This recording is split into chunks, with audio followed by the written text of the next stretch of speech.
రీతు చౌదరి మన సుమన్ శెట్టి ఎలిమినేట్ అయిపోతే ఎట్లా అనిపిస్తుంది? అరా సూపర్ అన్న. ఓ దరిద్రం బిగ్ బాస్ వదిలేసి వెళ్ళిపోయింది అనుకున్నా. ఆ సుమన్ శెట్టి ముఖం చూడలేకపోతున్నా. రోజు పొద్దుకులకి అదే బాధ వాడిది. ఎన్ని రోజులు అంటే ఎన్ని రోజులు గేమ్ ఆడులే, హాయ్ కూసుడు. లాస్ట్ వీక్లో మాట్లాడుతాడు మెల్లగా. ఫస్ట్ నుంచి ఏమైనా టాస్క్లు వచ్చిన ఫస్ట్ వారంలో ఏమైనా టాస్క్లు వస్తే మాట్లాడాడు. సెకండ్ రోజు మాట్లాడు, థర్డ్ రోజు నాలుగో రోజుకి వస్తుంది. ఇక అన్న హీరో బయటకు వస్తాడు. ఇక ఆ రోజు వస్తాడు డైరెక్ట్ ఆయన టార్గెట్ చేయాలి. ఆయన డైరెక్ట్ ఏదో కంటెస్టెంట్ లిస్ట్కి వెళ్ళిపోతాడు. ప్రతిసారి అదే టార్గెట్ చేస్తున్నాడు. కొంచెం అయితే మిస్ అయిపోయింది. అమ్మ ఫస్ట్ ఫినాలే కొడదాం అనుకున్నాడు కానీ మిస్ అయిపోయింది. మొత్తానికి అయితే ఇంటికి వస్తున్నాడు. నేను ఇంతకుముందు చెప్పిన ఈ వీక్ డెఫినెట్లీగా సుమన్ శెట్టి వస్తున్నాడు బయటికని. అని అన్ఎక్స్పెక్టెడ్ ఏంటంటే రీతు చౌదరి రావడం ఇంకా హైలైట్ అనిపించింది. సో ఈ వీక్ ఫస్ట్ నుంచి ఏం ఆడిందని ఫస్ట్ నుంచి బాగానే ఆడింది. మొత్తానికి అయితే బాగానే ఆడింది యావరేజ్గా. కాకుంటే తనుజ కంటే ఆమె చాలా బాగా ఆడింది. కానీ మరి ఎలిమినేషన్ బయట అయిపోయిందంటే ఇక బయటికి రావడమే తప్పదు. ఇక మరి అక్క మరి రేపు ఏమంటుందో ఏం చేస్తుందో చూడాలి. మరి మంచి పవన్ కళ్యాణ్ డెమాన్ పవన్ని మిస్ అవుతుంది అనే ఫీలింగ్ అయితే ఉంది బ్రో. విడిపోతే 2 వారాలు విడిపోతే ఏం కాదు బ్రో. పోరోడు మళ్ళీ గేమ్ ఆడతాడు అటు సైడ్. మరి ఫైనలిస్ట్ అయిన కళ్యాణ్ పాడాలా ఏం చేస్తారు? తనుజ బాత్రూమ్ లో పుల్ల పెట్టి గెలకడం ఎట్లా చూస్తాను అంటే ఇప్పుడు పుల్ల పెట్టాడు కరెక్టే బ్రో. నిజంగా ఆమె స్నానం చేస్తుంది.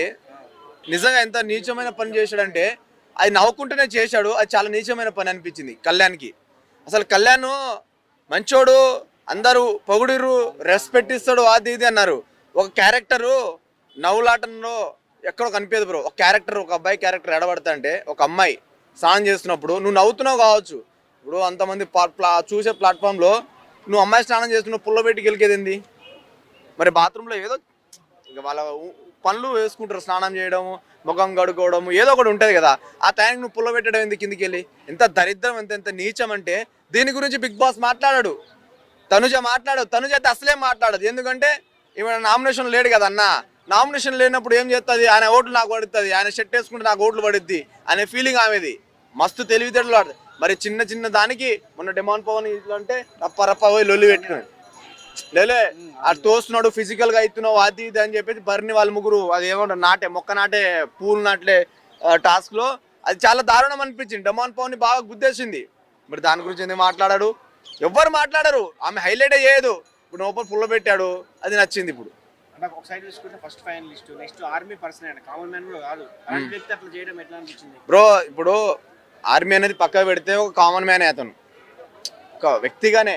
తను చేసిందో తప్పో రైట్ నాకు తెలియదు, ఆయనకి తెలుసో తెలియదు నాకు తెలియదు. కానీ నాకైతే నచ్చలేదు బ్రో. అదే తనుజ వేరే వాళ్ళు చేసింటే నువ్వు ఊరుకునేదానివా? క్వశ్చన్ చేస్తున్నా. ఒక అబ్బాయి పుల్ల పెడుతుంటే నువ్వు ఊరుకునేదానివా?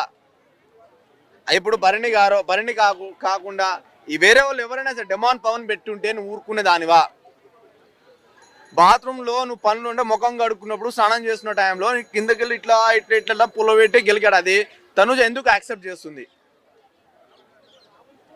అర్థమవుతుందా మీకు? ఇది పాయింట్ బ్రో. నిజంగా చాలా దారుణం. దీని మీద నాగార్జున సార్ మాట్లాడలేదు అనుకో, ఇక బిగ్ బాస్ టోటల్ స్క్రిప్ట్ ఇంక తనుజ కప్పించేదానికి రెడీగా ఉన్నారు. కళ్యాణ్కి ఆమెకి ఇంకా హైలైట్ చేసుకుంటూ బోరింగ్గా. ఎందుకంటే అసలు తప్పు మాట్లాడిన సంజన గురించి ఏమో get out non sense you get out అన్నారు. ఆ తర్వాత ఏమో ఆడు ఫిజికల్గా తోయని దానికేమో మోకాల మీద కూర్చోబెట్టారు. మరి పవన్ కళ్యాణ్ ఏడాది నెత్తిన కూర్చోబెట్టుకుంటారేమో మరి. ఇప్పుడు ఎంత తనుజ వరస్ట్ గేమ్ బ్రో. అంత సేఫ్ ఉంటుంది మస్తు. ఆమె ఫస్ట్ కొంతమంది క్యారెక్టర్లు తొందరగా బయటపడతాయి కానీ ఈమె క్యారెక్టర్ ఇంక 10 సంవత్సరాలైనా బయటికి రాదు. అట్లనే ఉంటుంది. ఇక అమ్మో భరణి నెక్స్ట్ టార్గెట్ ఆమెకు. ఎవ్వరు మొన్న రీతు ఆ సుమ్ము బేబీతో అన్నది. సుమ్ము బేబీ భరణి ఇద్దరు బయటకు వచ్చారు. భరణి స్ట్రాంగ్ అవుతున్నాడు. సాయిబాబా ఏం స్ట్రాంగ్ అవుతున్నాడు బ్రో? ఆయనకు రెక్టాంగిల్ కి ట్రయాంగిల్ కి డిఫరెన్స్ తెలియదు. ఇక ఆయన అంట స్ట్రాంగ్ అంట, మనం నమ్మాలి దానికి. ఆ రీతు చౌదరికి ఏమో ఏబిసిడీలు రావు, ఆ 1-2 రత్తలేవు. 20/20 అంటే 22 అన్నో 22 అన్నది. ఎంత దారుణం బ్రో అది. 40 మరి 40 అయిద్దా బ్రో? నాకు రాదనుకోండి. ఇమానియల్ ఓకే బ్రో, అప్పుడప్పుడు సేఫ్ గేమ్ ఆడతాడు, మధ్యలో దూరుతాడు. సరే మొత్తానికి అయితే పర్ఫార్మెన్స్ ఇస్తున్నాడు, ఓకే అనిపించింది. కానీ బిగ్ బాస్ టైటిల్ విన్నరు డెమాన్ పవన్ అయితే బాగుంటుంది బ్రో నా అభిప్రాయం. ఎంతో చాలా హానెస్ట్గా ఆడాడు పోరోడు. వీళ్ళందరూ సేఫ్ గేము ఈ కళ్యాణ్ అయితే ఒక పోరి పోతే ఇంకో పోరిని తగులుకుంటూ లాస్ట్ తనుజ దగ్గరకు వచ్చి సెట్ అయిపోయాడు. అట్లా వచ్చింది. నాకైతే చాలా దారుణంగా. ఫైనలిస్ట్ ఎవరు కాబోతున్నారు? సెకండ్ ఫైనలిస్ట్ అంటే గేమ్ ఆడేదాన్ని బట్టి ఎవరైనా టాప్ 5 కదా, ఏముంటాయి. టాప్ 3 అంటే ఏం చెప్తావు? టాప్ 3 అయితే నేనే అంటే సంజన అంట, తర్వాత ఆమె డెమాన్ పవన్, ఆ తర్వాత వచ్చేసి తనుజ. సో రీతు వెళ్ళిపోతుంది, మరి డెవన్ పవన్ పరిస్థితి ఏంటి? ఏమైనా డల్ అవుతారా? బలెందుకు అవుతుంది? డల్ అవుతారా? డల్ ఏం కాడు. తనుజ ఉంది కదా, తనుజ ట్రై ఆమె మళ్ళీ ఇప్పుడు వాళ్ళిద్దరి మీద ఏమైనా డిఫరెన్స్ వస్తే ఈమె సైడ్ తిరుగుతుంది. హాయ్ డెమో బాధపడక డెమో అనుకుంటూ మళ్ళీ వస్తుంది. మళ్ళీ ఒక్కవేళ వచ్చిందా కథం ఆడైపోయినట్టే.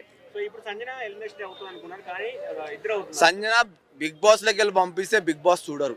ఫస్ట్ ఆఫ్ ఆల్ చెప్తున్నా, సంజన అంత కంటెంట్, సంజన అంత జెన్యునిటీ ఈ బిగ్ బాస్ హౌస్లో లేదు. నిజం చెప్తున్నా. ఆమె ఏం చేసినా ఆమె కరెక్ట్గానే చేసింది, మెచ్యూరిటీగా చేసింది. వీళ్ళకి పిల్లి చేష్టలు, దొంగ చేష్టలు ఆమె ఏం చేయలే. బిత్తిరి చేష్టలు అయితే అస్సలే చేయలే. బిత్తిరి చేష్టలు ఎవరు చేస్తారు? ఈ భరణి గాడు, సాయిబాబా భరణి, ఆ తర్వాత పొట్టి ఆడ పేరేంది పొట్టి సుమను, ఆ తర్వాత అంటే వీళ్ళు బాగా నచ్చట్లేదు వాళ్ళది క్యారెక్టర్. అంటే కరెక్ట్గా ఏందో మందిని తప్పని చూపించి మేము హీరోలు అనుకుంటారు. మరి టాస్క్లు ఆడి నిరూపించుకోవాలి. రెక్టాంగిల్కి ట్రయాంగిల్కి తెలివి లేకుండా తెలివి తక్కువ చదివిన వాళ్ళు ఇట్లనే ఉంటారు. సగం చదివితే నాకు మస్తు బాధ అనిపించింది బ్రో.